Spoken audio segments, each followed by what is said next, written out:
548 gouverneurs de la mer blessés par le lézard humanoïde. Lumian a fait une supposition après avoir entendu le jugement de Lugano. Il se tenait près de la voiture, son regard scrutant naturellement les environs de la résidence du gouverneur de la mer. L'emplacement était proche des quais du village de pêcheurs, avec des bateaux naviguant dans la mer et des filets de pêche fixés au récif. Autour des maisons voisines, les femmes étaient occupées à transformer les fruits de mer, les transformant en poissons salés et en viande séchée. Les enfants couraient le long des routes du village en jouant à des jeux. Bien que différentes de Cordu, l'essence de la scène reste similaire. Devant la résidence du gouverneur de la mer s'étendait une grande place où Lumian et les autres attendaient Madame Martha, Rubio Paco, et leur émergence. Les enfants se sont rassemblés dans un coin, disposant de nombreux coquillages et se livrant à un jeu de théâtre. L'aîné, vêtu d'une chemise en lin, a déclaré « Je suis le gouverneur de la mer. Je serai les gardiens. »« Je suis la mère », ont répondu les autres enfants. Le plus jeune sautillait en demandant « Et moi ? Et moi ?» L'enfant jouant le rôle du gouverneur de la mer réfléchit un instant et dit « Vous pouvez être l'enfant de la mer, enfant de la mer ?» Qu'est-ce que c'est ? Lumian, même s'il ne regardait pas, écoutait attentivement la discussion des enfants. Ces enfants ne comprennent peut-être pas beaucoup de termes, mais leur manque de confidentialité en a fait des porteurs d'informations involontaires. Les adultes du village de Milo ne seraient pas excessivement vigilants à l'égard de ces jeunes enfants, qui pourraient par inadvertance révéler des détails retenus lors de leur jeu quotidien. Se souvenant de ses expériences à Cordu, Lumian a reconnu l'importance de sonder les enfants et de jouer à des jeux avec eux. C'était une manière subtile de se faire une idée des affaires familiales. Après avoir absorbé les discussions des enfants et évalué le temps, Lumian ajusta son chapeau de paille doré et se dirigea directement vers la résidence du gouverneur de la mer. Lugano fut surpris et suivit rapidement Lumian. Deux gardes, en chemise et pantalon vert brunâtre, chacun armé d'un fusil, bloquaient l'entrée de la cathédrale et du terrain sacrificiel, fixant leur regard sur Lumian. « Arrête !» ont crié les gardes. Sans se laisser décourager, Lumian continua d'avancer, parlant nonchalamment en intisien. « Je ne comprends pas ce que vous dites. » Dans un swash, les deux gardes levèrent leurs fusils, visant l'étranger au chapeau de paille doré. Lugano traduisit précipitamment « Ils ne vous laisseront pas entrer. » Ignorant son guide, Lumian n'accéléra ni ne ralentit alors qu'il s'approchait du bâtiment blanc aux briques grises. Une lueur froide vacilla dans les yeux bleus des deux gardes, alors qu'ils appuyaient sur leur gâchette. À ce moment-là, l'étranger au chapeau de paille doré disparut de leur vue. Il s'est fondu dans les ombres ensoleillées de la résidence du gouverneur. L'instant suivant, Lumian réapparut du nombre dans le hall derrière eux et continua de marcher. C'était comme si la distance entre eux avait été effacée. Les deux gardes, dotés de sens aiguisés, se retournèrent rapidement et regardèrent derrière eux. Cependant, Lumian était déjà entré dans le bâtiment, quittant le hall. Dehors, Lugano restait hébété, ne sachant pas s'il devait prendre le risque de le suivre et agir comme un traducteur ou donner la priorité à sa propre sécurité. Après avoir traversé le hall, Lumian remarqua soudain que l'espace devant lui s'assombrissait. Le dôme, d'un peu plus de 10 mètres de haut, dégageait une aura inaccessible. Les murs bleus aqua ornés de divers reliefs ont attiré son attention. Contrairement aux statues typiques des anges et des saints, celles-ci représentaient des objets de la mer, des étoiles de mer, des coraux, de nombreux poissons, des homards et des crabes. Simultanément, Lumian sentit les reliefs prendre vie, lui jetant un regard dangereux. Non, il n'était pas vivant. Le bâtiment lui-même semblait vivant, rejetant instinctivement les intrus et exerçant plusieurs niveaux de pression.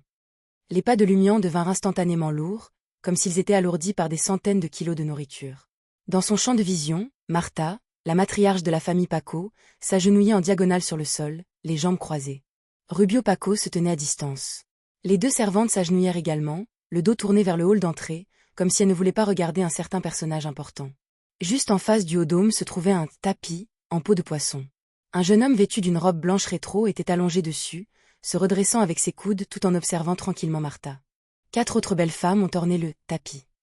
L'un d'eux s'agenouilla derrière l'enfant, lui servant de coussin. Un autre épluchait des raisins tardifs et les donnait délicatement au garçon. Les 2 autres contenaient des plateaux contenant de l'alcool, de la nourriture et des serviettes, chacun se trouvant à un endroit séparé. Leur ventre de femme enceinte était clairement visible, rayonnant d'une lueur maternelle.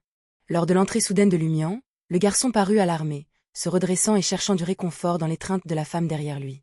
Sentant l'anomalie, Rubio se retourna et vit l'aventurier qu'il avait engagé, Louis Berry.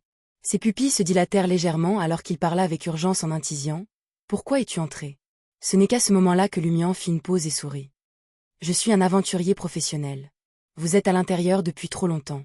J'ai peur que quelque chose n'arrive. » Pendant qu'il parlait, Lumian sentit des regards dangereux venant de diverses parties du bâtiment.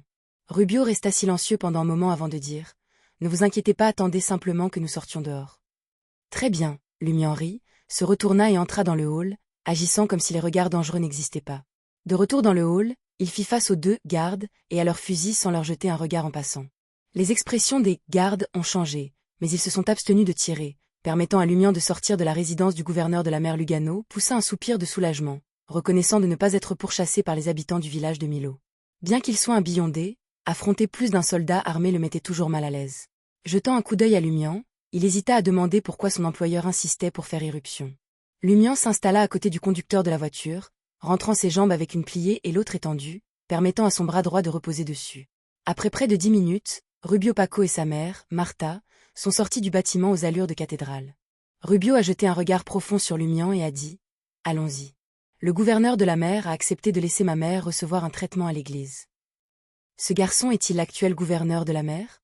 Il avait l'air faible et paraissait paniqué. Comment peut-il protéger les pêcheurs et les marchands maritimes de Port Santa pendant un an? Ou manque-t-il de capacité mais possède-t-il un symbole spécial? La farce du poisson d'avril a-t-elle provoqué un accident lors du rituel de prière en mer de l'année dernière? Ce gouverneur de la mer n'a peut-être pas reçu la faveur ou la nomination de la mer, mais les membres de la guilde des pêcheries dissimulent l'affaire pour éviter de semer la panique, le traitant comme le véritable gouverneur de la mer. Il doit savoir ce qui s'est passé à l'époque. Lumian hocha la tête pensivement. Il a souri et a demandé à Rubio en intisien. Alors, devrions-nous remercier la terre-mère pour son amour et ses soins ou pour l'approbation du gouverneur? Rubio ne répondit pas et suivit sa mère, Martha, dans la voiture. Lugano s'assit précipitamment de l'autre côté du cocher, regardant le cheval tourner en rond et changer de direction, s'éloignant progressivement de la résidence du gouverneur de la mer. Ouf! Lugano soupira du fond du cœur. Cette commission ne semble pas dangereuse.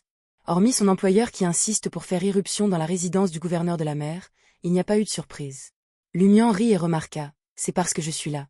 Si ce n'était que toi, ces observateurs cachés seraient peut-être déjà venus frapper. Lugano se tut, observant son employeur pointer du doigt le manoir du gouverneur de la mer, qui ressemble à une cathédrale, et prononcer mot à mot une phrase en Highlander. Qu'arrivera-t-il si? Explose?